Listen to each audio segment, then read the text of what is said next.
Lovers Quarrel. It's a long, sustained quarrel. What's going on, world? Hey, everybody. It's your guy, TJ, Mr. New Cool. And it's your girl, Dani, your gradually guarded guppy. Guppy's a fish. Yes, guppy is a fish. Got you. How are you doing, sir? I'm doing well in yourself. I feel like I'm under the weather. Oh, I'm sorry, baby. Yeah. You don't feel like COVID-y, do you? I mean, everything is COVID-y. I mean, I haven't been doing anything to have COVID, so... But, this is true. You know, just gotta have a stuffy nose. Okay. And then, while he's getting his passageways cleared, welcome to another episode of Lovers Quarrel.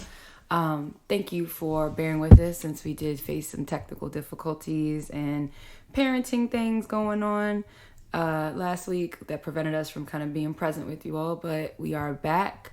I am trying to now combat I feel like I have old people problems where I literally took off my sweatshirt last night and then pulled a muscle in my neck or shoulder, and now I can't even turn my head to the left all the way, and I can't look down all the way, which has been very inconvenient these last 18 hours or some shit like that. So I thought I had gotten a good night's rest, and apparently I didn't, because I just been kind of in and out of sleep all day today. But we're here and I am facing the microphone directly, so that way I don't have to make any sudden movements, so we can get this show on the road.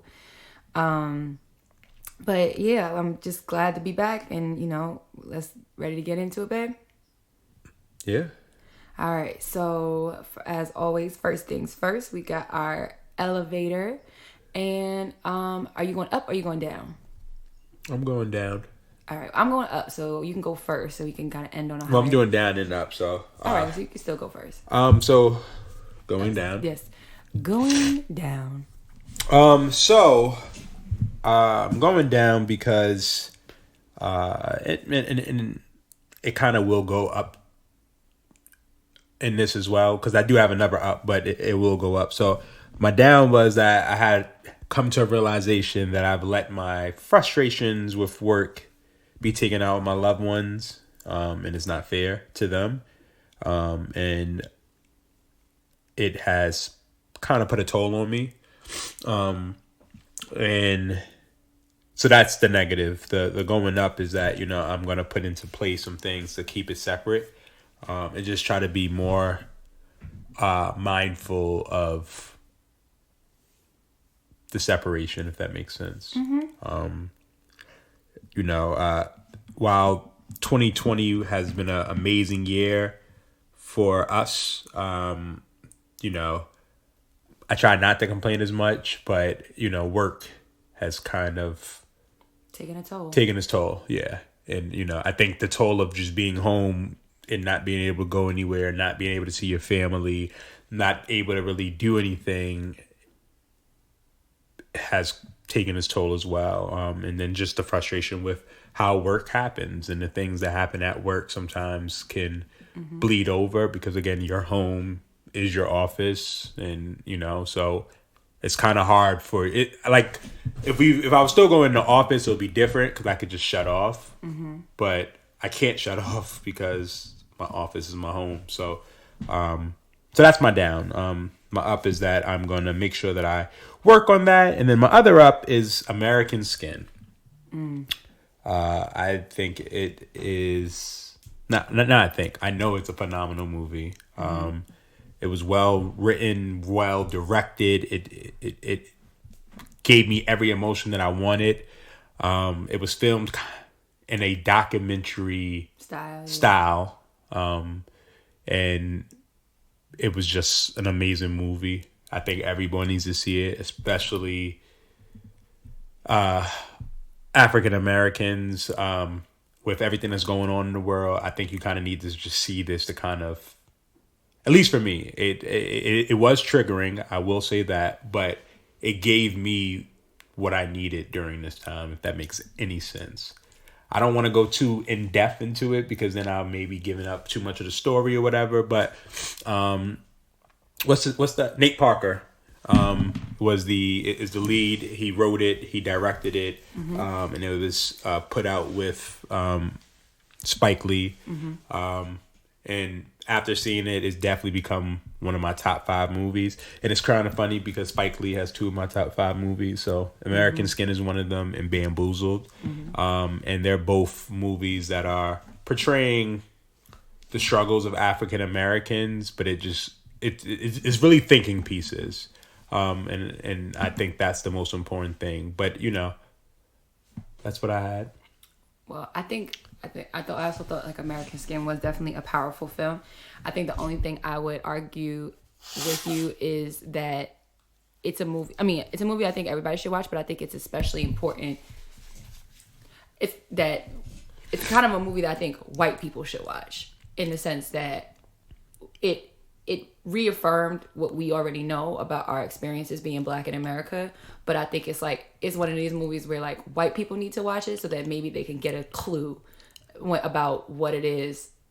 So like in addition to Black people watching it, but it's like, that's our reality. That's we expect nothing else. And I think that's why I liked it so much, because it was realistic. Yeah. Like the fears and everything that happened. I mean, even down to the way the movie ended, it just reaffirmed how African Americans feel, especially African American males, African American women. It pulled for me. Yeah. It definitely pulled the strings. But I do agree with you. I think it's a movie that everybody should watch. And, they killed it because of what the movie's about. But if you don't listen to like all the bad chatter and reviews, if you just watch the movie with no expectations, I think you would love it. Yeah. Because that's really how I did it. I seen the trailer and I didn't have any expectations, but I was just like, I wanted to see it just to kind of see how they were going to display the story and everything else. But to me, it was phenomenal. It should be award winning. Nate Parker did an amazing job, and he sold that movie for me. Yeah, I think it's definitely like, and y'all know me, like I have to really be in like a frame of mind to watch certain movies, because like I did go into it knowing I would be upset by what I saw, like and heard, but I cried, and we had a really like kind of powerful, important, like we had good conversation too around it and what it meant and what it represented after it was over. And I was left I impressed with the film itself, but of course like disheartened and angry and frustrated and unsurprised at how it ended, or at how what it represented, all that stuff, and like, because it's just like, this is America, right? And we don't really have,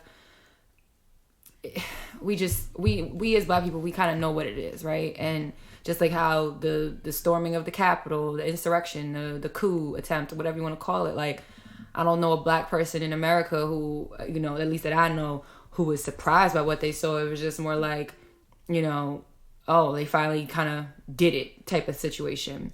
But I appreciate, I agree with TJ that, I would really encourage anyone to go on there, whatever the streaming platform they have access to that it's on, and watch it with, no opinions. And if you are in the space of wanting to watch it, because it is triggering and traumatizing if you are a Black person, but it can be, I should say, but that you go into it and that you watch it and take for what it's worth, and hopefully form your own opinions about it.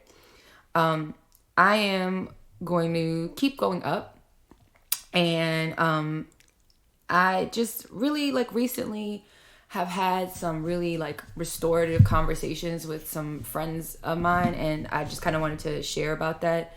We've been sitting here and spinning our wheels for almost a year now, in a lot of ways. Many of us who are working from home, parenting from home, doing everything from home, watching the world fall apart from home. And, I feel like I've come to question myself and the world I am a part of in a lot of ways. And even the people I talk to on a daily basis, you know, support me and love me and treat me right. I was able to have some conversations with some friends that of mine that I haven't had like lengthy conversations with in a while, because just, you know, life, right? We're all doing our own thing. And having that, you know, it was really dope because it just reminded me of all the good things like I possess and I have to offer the world. And I was able to kind of like pour into that person as well, and about all the things that I admire about them. And she was telling me all the things she admires about me. And so it was, you know, while it wasn't like just a, you know, stroking each other's ego session, but it was just really just like we were reminding each other like how we were able to, like how dope the other person is and has been as far as some of the qualities that we possess and have possessed since we were kids, you know. And that because this is somebody who I've been, you know, one of my best friends from, you know, the time I was in middle school. And I think it's, you know, it's just important that sometimes you have those conversations with people who maybe are not some people that you talk to every single day or, you know, get to see all the time, because, you know, sometimes you got to be reminded of who you are, and then sometimes you also need to, you know, remind others of who they are and why they're so dope and why they're so awesome. So it was just nice, and it felt good to have that, and it, you know, it just kind of came up organically, and it felt damn good, and I'm glad I was able to have it, because I think we sometimes need that extra boost from like a somewhat like external like person, you know, somebody that's not in our daily circle. So I was just appreciative of it, and I think she was appreciative of it as well. And so that's why that's my up, because I felt a little restored. My cup felt a little bit fuller after our conversation. So that's my elevator talk. And with that being said, we are going to jump into our relationship tip of the week. Do you want me to go? Or do you want to go? You can start it off. Okay. So my relationship tip of the week, and there's like no surprise here, because you know that we are big proponents and advocates of therapy.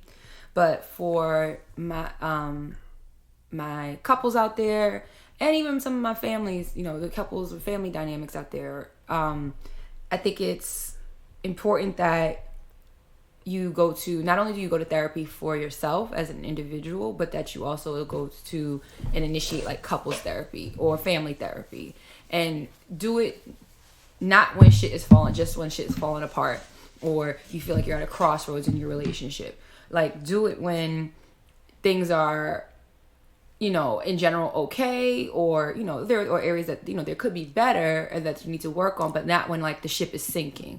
Like sometimes because then it's too far gone. My recommendation and tip is to work on things, or start to kind of build a plan or talk about things before they become this huge, massive problem in your relationship. Because, you know, TJ and I have come a long way from where we were in a lot of ways, but then we still have plenty of ways that we still need to grow and do better as partners and as husband and wife. And, you know, we're going to be starting couples therapy soon. And not that there's anything significantly wrong in our marriage, our relationship, but more so because we want to make sure that we're doing the work on ourselves as individuals, but then also that we're doing the work as a couple. Because that way, when stuff inevitably gets, you know, when we hit those valleys after we've been on some peaks,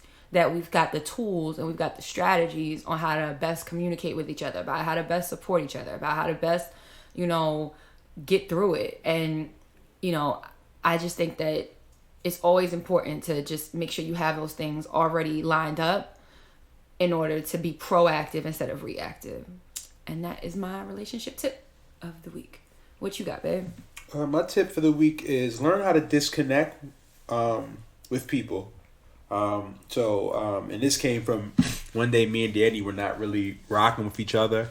And instead of, you know, allowing it to be a sore point, I kind of like disconnected myself. I was like, you know, listen, we're not rocking right now. I'm going to disconnect for a little bit and then I'll plug back in. And that approach allowed me to kind of not be angry with her and not her be angry with me, but we were allowed to kind of do our own thing and then come right back. And I just think that is important, that, you know, sometimes you have to disconnect, and sometimes you got to tell someone, listen, I got to disconnect, or, you know what, we're not really vibing right now, so I'm going to go do my own thing, you do your own thing, and we come back, hopefully it'll be better. And, you know, I think that's the mature thing that we were able to do, because years ago it would have been like, it's your fault, or, you know, holding a grudge, or now I'm mad because she's not rocking, or whatever the case may be. So I just think I think it's important that we learn how to disconnect when someone's not on your wave, and it's okay to disconnect, so that way you don't ruin your day or ruin the night or ruin whatever because you're in your feelings. So I definitely think I agree, and I think like it's really good to. Excuse me, y'all. It's all right, baby. I think it's really important too. It's just like, and sometimes it's just as simple as like just saying that, like, yo, I need, you know, if it's a text or if it's a quick like phone conversation, or you're in the same house and you're like, hey, look, we not rocking right now.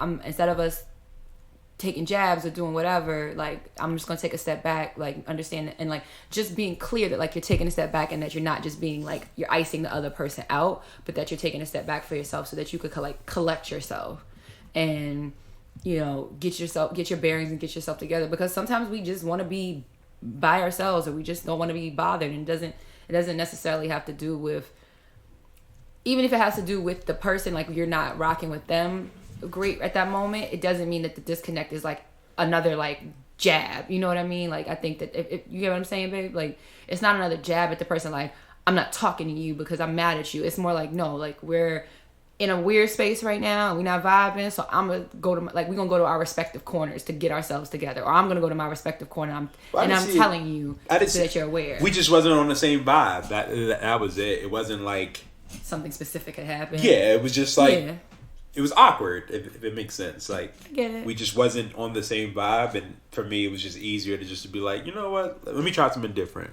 you know.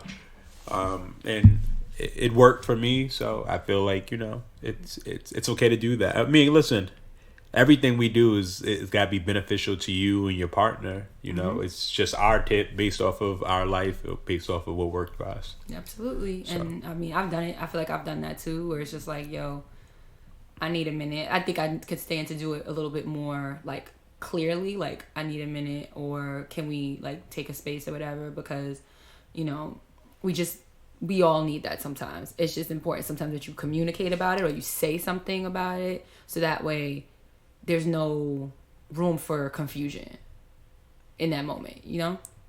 Yeah. All right, well, let's keep this party going. Black History Fact. I will kick it off. So by the time you guys hear this episode, which will be January 25th, on January 25th, 1980, our favorite black entertainment television, BET, began broadcasting from Washington, D.C. So, I mean, BET was definitely and still is a part of the fabric of black culture in one way, shape, or form, sometimes good, bad, or indifferent. Shout out to BET. I did have an internship. There one summer between my junior and senior year, and that was pretty cool. I had some, you know, interesting experiences. When I thought I was going to be like a media PR guru.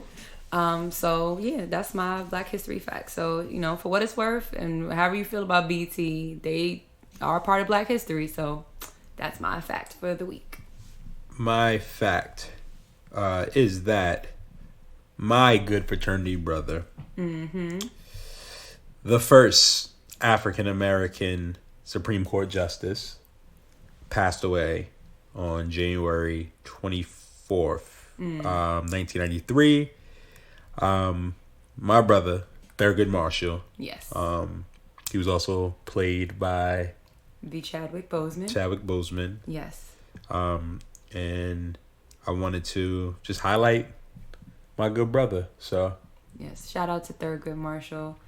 That's the only black Supreme Court justice I acknowledge, because the bitch ass nigga that came after him is just that. So all right, well, we rocking and rolling this episode, babe. So now I guess it is time for you to try and stump me with your word of the week. Let's see. I think thus far in 2021 I've been on a roll, right? I don't know. I think I have been. I feel like I have been. My spirit says yes, because I feel like I haven't had any like aggressive wrongs on any episode thus far in 2021. I mean, how many episodes have we had? That's irrelevant. It's been like 3, but the point is... I think it's been 2. Okay, but the point is... You got it. I'm on a streak. Word of the week is dilapidated. Dilapidated. Yes. Just want to make sure I pronounce it right, because you're going to be like, yeah, you didn't pronounce it. Because pronunciation matters. You said tated, and it's dated. Dilapidated. D versus T. Of a building or object in a state of disrepair or ruin as a result of age or neglect. Dilapidated. Yeah. All right. You've heard this before. I've heard this word plenty of times before. I've used this word times before, but I don't want to be too presumptuous. So, dilapidated. DILAPIDATED.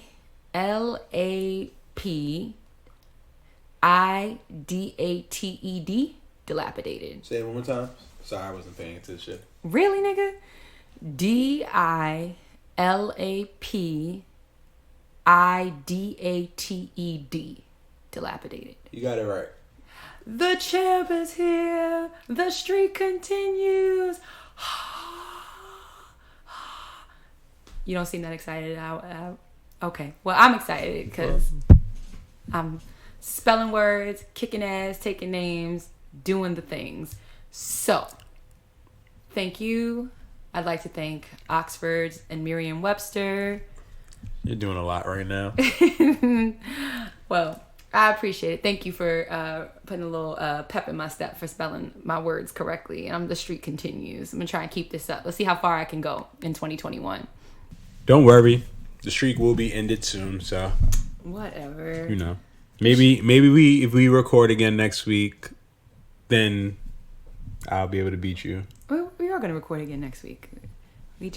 Things happen sometimes, that's all. And last week was out of our control between the tech was being janky, and it was like it didn't want us to be great, and then sorry, this is related but unrelated, but thank you guys for all just like wishing Tatum well and everything else like that. She had a little 24-hour stomach bug, but it took our little girl down for a bit, and lots of vomit to clean up and naps to be taken, but she was already back to herself not too long after, but she, of course, when the kids are sick, they want to be up under mommy and daddy, so we just did what we did.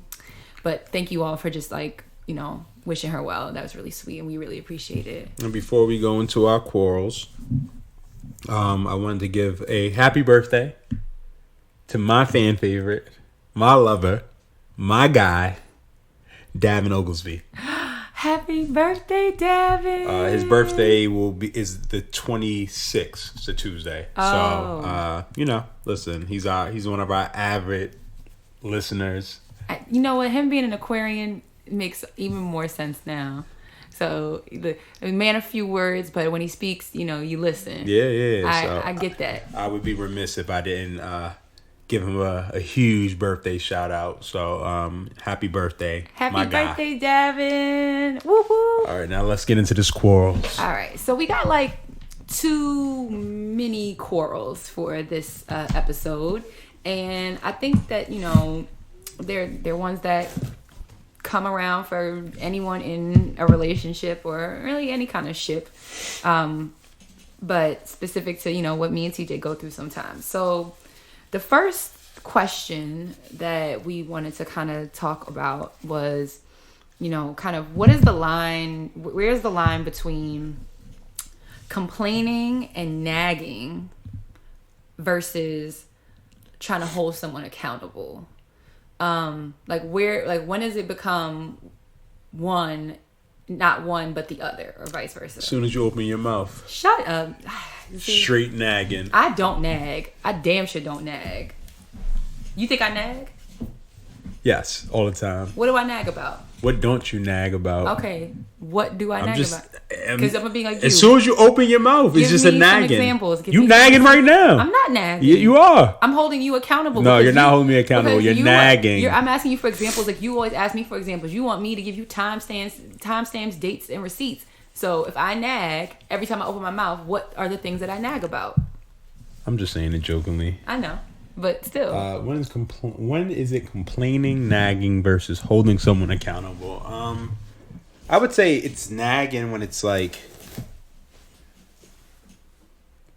I hate to use the word for the word, but like when someone's like nagging you, like if someone keeps on bringing up the same thing, or you know, you change and they're still trying to find ways to like find fault with whatever. I feel like that's like nagging. Okay, so you feel like if a person is trying to make a change or has changing, and the other person is still bringing it up, do you feel like I do that?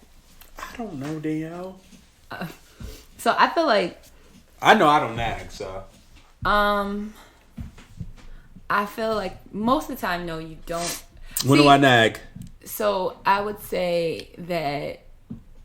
I think so. I wouldn't say that, and I don't even. You know what? I feel like nagging and complaining. Sometimes there's like a nuance of a difference between that two. And I think sometimes, if I had to pick between those two words, you complain more than you nag, because, you know, I think sometimes when when you reach your wit's end, when you feel like you're fed up, or sometimes when, like you kind of touched on earlier in the episode, when you're stressed out, or like your bandwidth is like, when your patience levels are low because of other things going on, then things that normally maybe don't bother you as much or didn't bother you before then become like you're more irritable. So then you complain about them. But then sometimes you might say that you're trying to just hold me accountable. But I think that like it just depends. I think like the difference between complaining and nagging and holding somebody accountable has to do with like, okay, is it the first, like, okay, so this is like, obviously in either sense I would imagine that this isn't the first time that you brought it up, right? Because people tend to complain or nag, or they're trying to hold somebody accountable if it's like a repeat offense, as if there's like a pattern here, right? And I think like where the difference comes in though is like, not you specifically, but like a person is complaining or nagging when they're not giving like a person the grace or the space or even the time to like address the situation. So, you know, for example, right, I feel like a couple weeks, like let's say 2 weeks ago, right, I did like a massive, right at the new year, I did like a massive laundry haul for the house, for me, you and Tatum. And I brought your clothes upstairs. They were clean, but they were just still in the hamper. And I was like, babe, when you get a chance, you know, you need to just like, please just like hang them up in the closet. And you're like, okay. Now, 2 weeks went by, and I think one time and during that 2 week span, I was like, I kind of like reminded you of it, because I was like, hey, do you have enough hangers? Like I bought you hangers and all that stuff like that. And I think like that was an example of me like, we had kind of like a argument or whatever, and it came up in the argument, and even though it wasn't specifically about that, but I do feel like that was a moment of me like holding you accountable, but I wasn't nagging or complaining, because it's not like I didn't say you did. I'm just saying like as an example of like what the difference might look like. Because if I asked you on a Saturday 2 weeks ago, and then I asked you on Sunday, and then on Monday, and then on Tuesday, and on Wednesday, then that's like, I feel like that's complaining and nagging. But it's like, I know you're working and you're stressed and it's a lot going on, and you're being a dad, and we've got other responsibilities, and sometimes you need to. So nagging, constantly harassing someone to do something. Yeah. So I feel like I don't nag or in that sense, because I don't constantly harass you to do anything, really. What do you think? Agreed. So, and that's the thing. I think I think that's what it is. I think like the line that's drawn between like nagging and then holding somebody accountable is like the frequency in which. So what happens if somebody feels like you're nagging them but you're holding them accountable? And then I feel like that's like another conversation. Can the lines get blurred? Absolutely, because I do feel like though sometimes people will try to like frame it as like, oh, you're just nagging me, when it's like, no, I am holding you accountable. Because I think too, it's like, all right, with the laundry example, right? If I let 2 weeks go by, and if I was the type of person to then now after 2-3 weeks go by and it still hasn't happened, and I was to like then start doing like daily, like, when are you going to do this? When are you going to do this? When are you and you're like, well, now you're nagging me. But it's like, no, now I feel like I'm holding you accountable because I've given you like space to do something and you haven't done it. So now I have to like change my approach. So I feel like that's the thing. I think like the timing is like the key part about that, is like where you start to go between the two. But just for the record, TJ did, after I held him accountable, after, some time had passed and he still hadn't done it, he did do it. So now that I think that was an example of like accountability versus nagging. Now it also, I think, is a matter of like knowing your partner, right? Because there's some people who do need like more frequent reminders, but I know that like how that might come across, so that's why I'm not going to do it. I'm not the type of person who's going to just be like, are you going to do this? Are you going to do this? Are you going to do this? Like, on over every little thing. Maybe sometimes, but not always. But and I think too, like with TJ, I don't think he nags me. I just think that sometimes he complains more than I do. But it's not even just, and I don't think he complains just about me to me. I think sometimes he just kind of complains a little bit more in general about, or maybe, maybe he's just more vocal about it.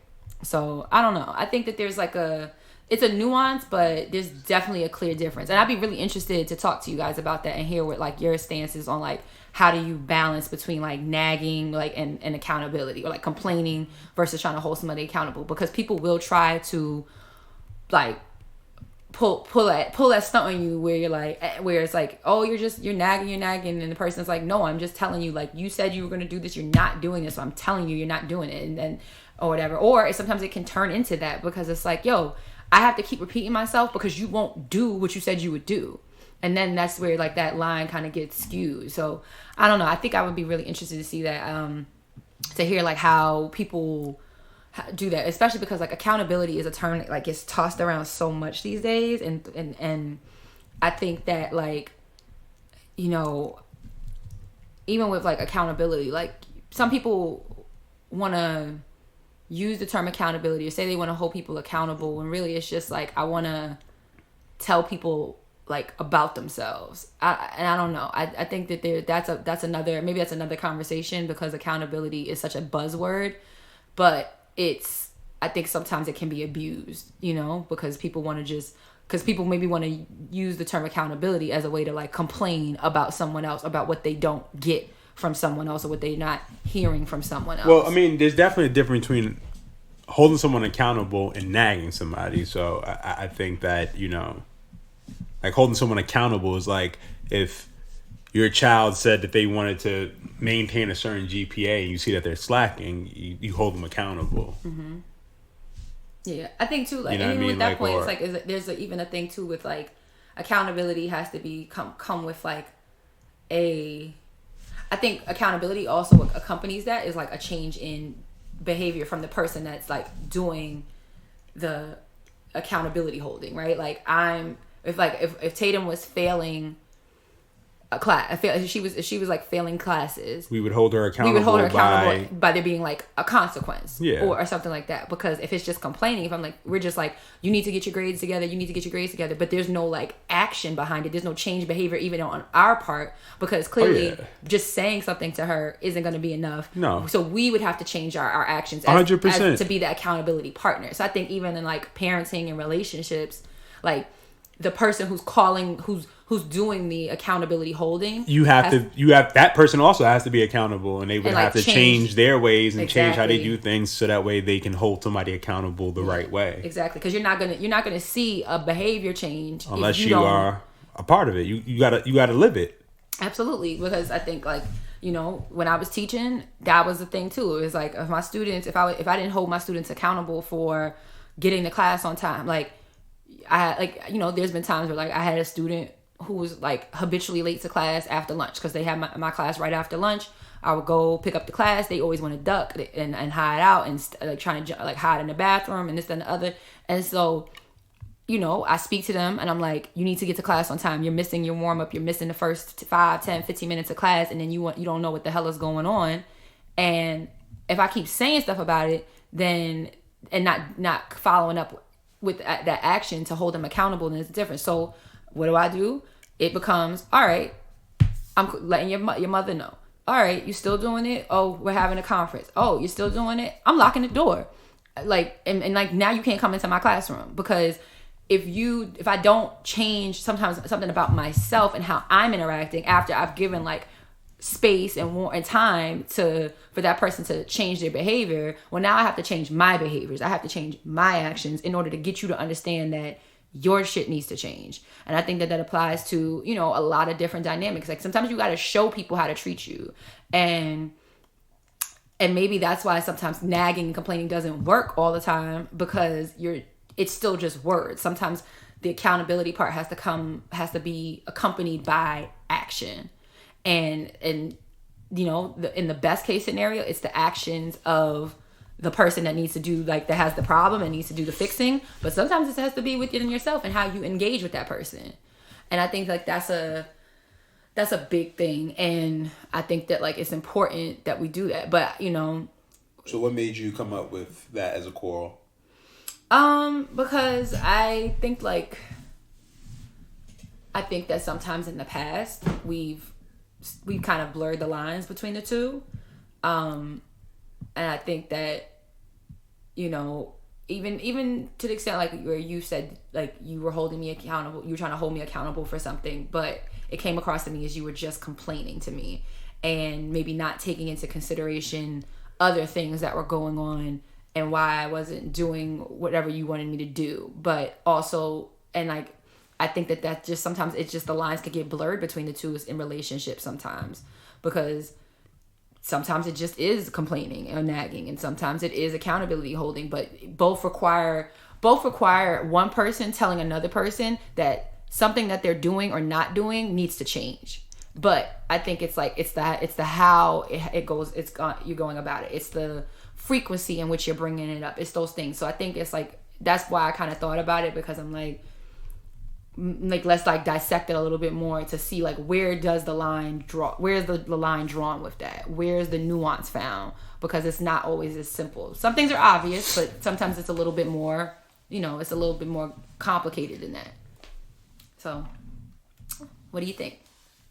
I mean, it's in the sense like you think that was like a good, did I kind of capture my reasoning for it for you? You get where I'm coming from? Yes. Well, thank you. I appreciate that.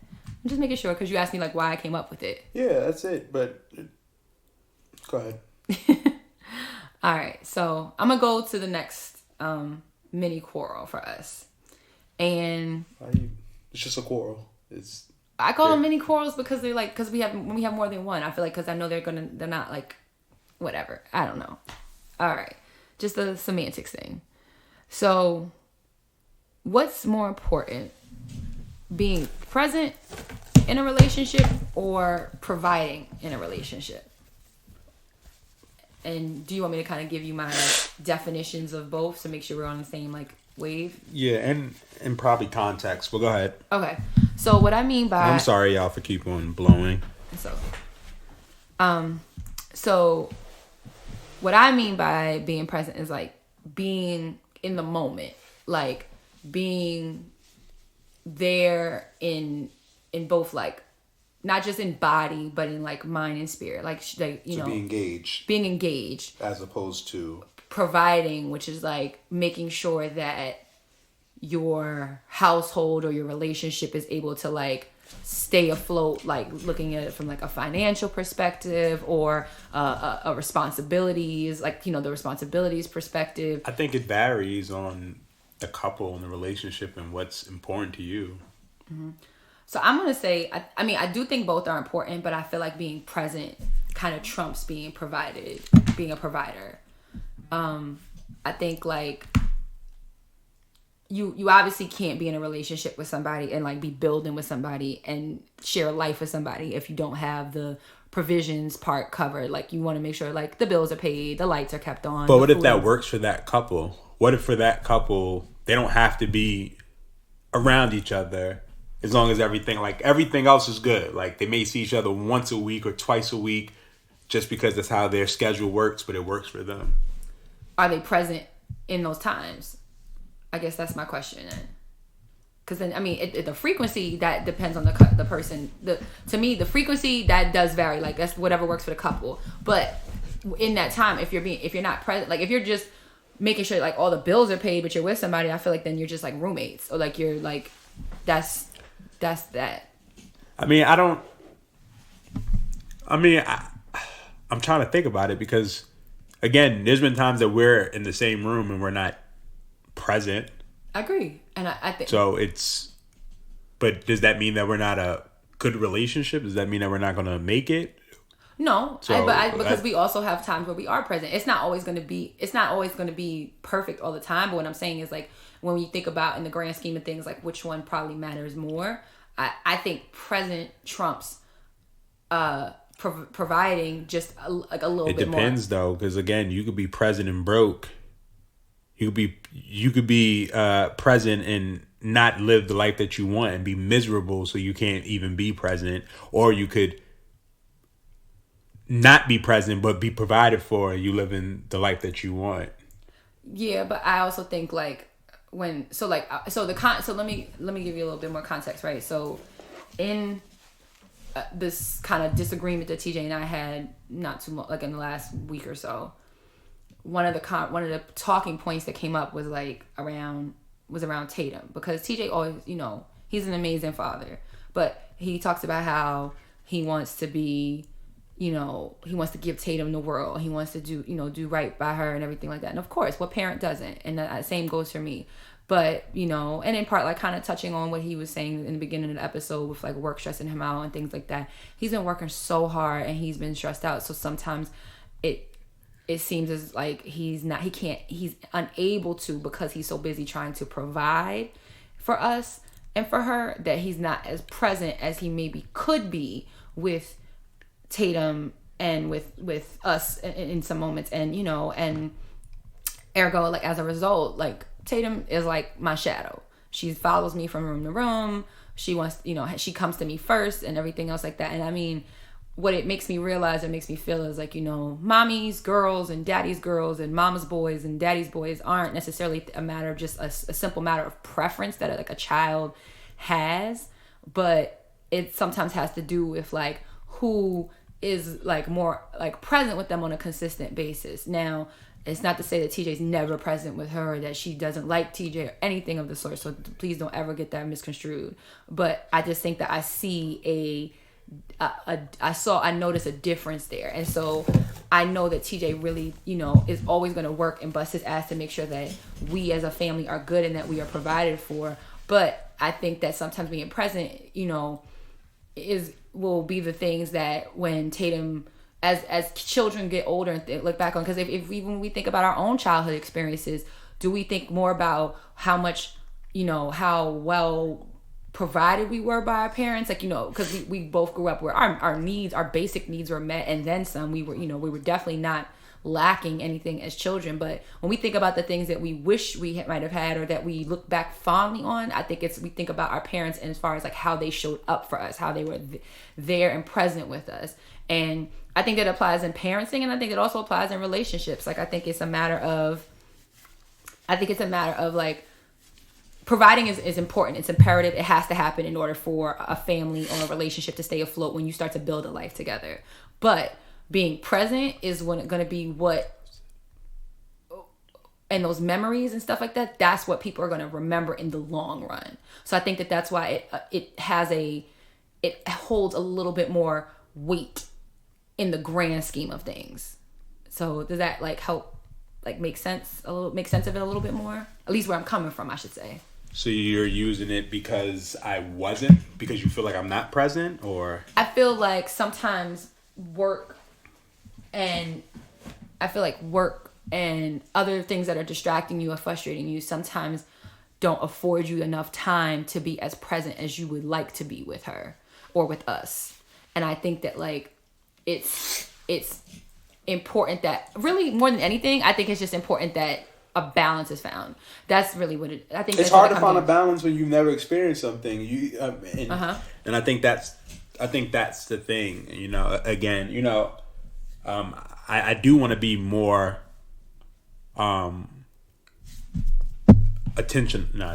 intentional.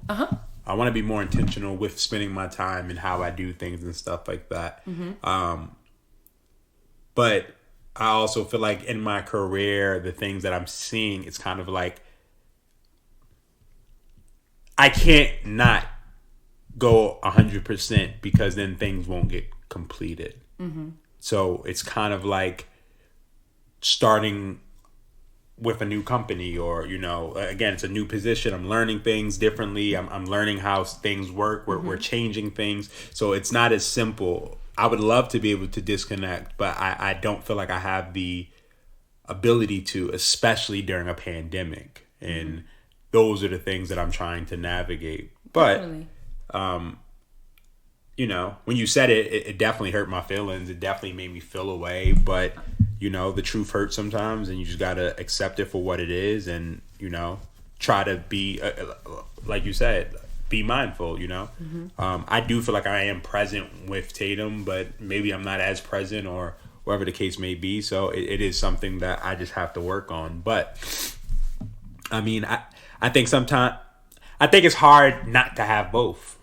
Like, you got to have balance, but you also got to be there. Sometimes you can't be there. And I think that's what it really was. It's like, damn, I'm moving up the ranks, but now that I'm up the ranks, I don't have the same time that I had before. And it's like, how do you balance that? And that's hard, especially in a pandemic. Again, this pandemic has showed me things that I've never could have imagined positively, but also showed me things I never could imagine negatively. Like, I can never understand how we live in a world and people act like shit is normal, and it's not normal. And that fucks me up, because it's just like, nothing is normal about what's going on. I agree. Nothing is normal, but the world still expects you to be normal. That's why they're trying to rush us to get back to school and all this other stuff. But no one has a fucking game plan. Nope. It's always we changing. Didn't have a leader. And again, Donald Trump knew about this, and money was more important. And that's what America is. We're a capitalist, individual society, and that's all people care about. I don't know why we didn't just shut down for a month, 2 months, 3 months, whatever the case may be. Again, because we've been home since March 16th. And again, that's why, again, like, some of my tips were like, give people grace. We're not giving people grace. There are people who still expect things to be delivered the day that they're supposed to be delivered or whatever. Like, the mail is fucking crazy right now. One of my best friends worked for the post office in North Carolina, and he said it's been crazy. It's going to be like that for the next couple of weeks. But I have people who are like, I ordered something and it hasn't come yet. And it's just like,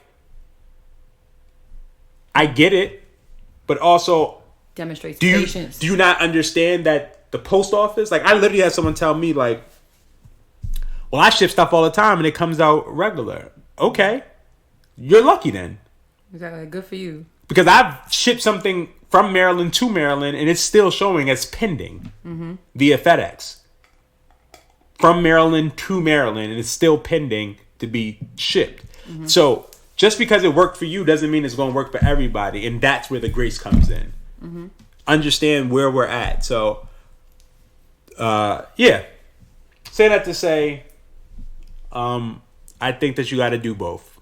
I think that you got to be present, but you also have to provide. Because again, I could be present and not have a job, or I could be present and not be going as hard, and then not be as successful, but I'm present. I truly think that you have to have balance. I don't think it's an either or in that situation, personally. I agree, and I think it is about striking a balance. And I will say this, like, babe, I do know that, like, sometimes it's gonna come where one is gonna be able to be more attainable than the other in different stages of our lives. Because I'm thinking, like, back to when I was in grad school and I was in the classroom and I'm teaching 3 grades and I'm got a newborn baby and I'm in school and I got a sick father, and I just felt like I wasn't present for anybody. I wasn't present for you. I wasn't present enough for Tatum. I wasn't present enough in my classes. I wasn't present enough at work because I was, being pulled in so many different directions. But the main thing I was able to do was, like, provide enough to, you know, contribute to my household, to make sure the bills are paid, to make sure like I did just enough to make sure my job was kind of understanding. And but at the same time, that also worked because I was given grace. And I don't want you to ever think that, you know, and I apologize if I, you know, for hurting your feelings. That was definitely not my intention when it brought up, but it was just something that I felt like needed to be said and just brought to your attention, so that way that you knew that, you know, you were some of your balance, you were, you know, you weren't necessarily striking as good of a balance maybe as you would have liked to. But I also know that grace is needed to be afforded to you because you are in such a unique situation. You are in your busy season at work. You are, you know, in a very unique situation where you're left to be kind of like the guy in so many ways, and you take it on without complaining, or, you know, and doing it, you know, trying to get the job done. So I understand and I hear that too, and I just, you know, I try to do my part to support you with that, and, you know, hold things down at home and do that part too. But I just wanted to put it on your radar, so that way, you know, like, hey, this is something that I gotta find my way back. And I think that you already realized that too, because like you said, like even at the top of the episode where you were like, I am going to figure out ways to better disconnect with the things that are frustrating me or stressing me out, because that way I'm not taking it out on the wrong people, but also so that way you can enjoy your time with your loved ones more. And I think that that's important too, and you deserve that. Like, you deserve to be able to have that. And like you deserve it, Tatum deserves it, I deserve it, and we have to make sure that we're just, you know, in the most like gracious and loving way possible, you know, especially to start with like making sure we're putting that on each other's radar when we see the other person kind of tipping the scales in one direction or the other, in order to like bring them back to center, you know. Like that's part of what being like in a partnership is. That's what part of being in a marriage is like when you see the other person having a hard time, you do what you can to support them, but then you also highlight it to them so that way they can start to kind of like realign and reassess and do all that other shit in order to get back to a better balance, because we are our best versions of ourselves when we're balanced. We are the best spouse to each other when we have balance, you know. And sometimes it's gonna be you, sometimes it's gonna be me, and sometimes it's gonna be both of us at the same time, because it's been that way too. But now it's like, you know, it helps. I feel like my experiences help me give grace to you when you're going through some of the stuff right now, because sometimes there was the past where like you didn't understand how, like, you know, when you had a different position and I was teaching, and like how stressed out I was, or how like go I was, and there was like less understanding there. But now it's like, you know what, but now that the shoe's on the other foot, and in some ways you get it now, and that's why there's a now, you know, that comes back around and it's my turn to be like kind of overwhelmed and inundated, you'll have a better understanding of where that comes from. So it's the experiences, it's the grace, and it's just like trying to just strike that balance. But, you know, we want to make sure everybody's provided for. We got to make sure that the food is on the table and the bills are paid and all that stuff. But it's equally as important to make sure that we're making memories and we are supporting each other, and that we're just kind of being in the moment. And whatever that frequency of being in the moment, being present looks like, if whatever works for you, for us, works for us, whatever works for y'all, works for y'all. But it's just about making sure that you acknowledge both sides. I think the importance of both sides. But I'm glad I will say like I was nervous or like apprehensive to bring those things up, but I'm glad I did. And I don't know, you're nervous because you don't want to have the argument, but at the end of the day, I'd rather you come with me real, and I'm always going to say that. Listen, we're going to argue, so argument, it's going to happen regardless. I'd rather you come real than me thinking everything's okay and it's not okay, or you feel a way about me, you're resenting me, or you feel some type of way, you're not saying anything, and I'm thinking everything is cool. Like, to me, that's worse. Like, I'd rather be told this is what it is, and fuck it, PJ's gonna have to be in your feelings. But I'm working on it. But, you know, it's and I'm getting better at it. But, you know, it's still a work in progress type thing.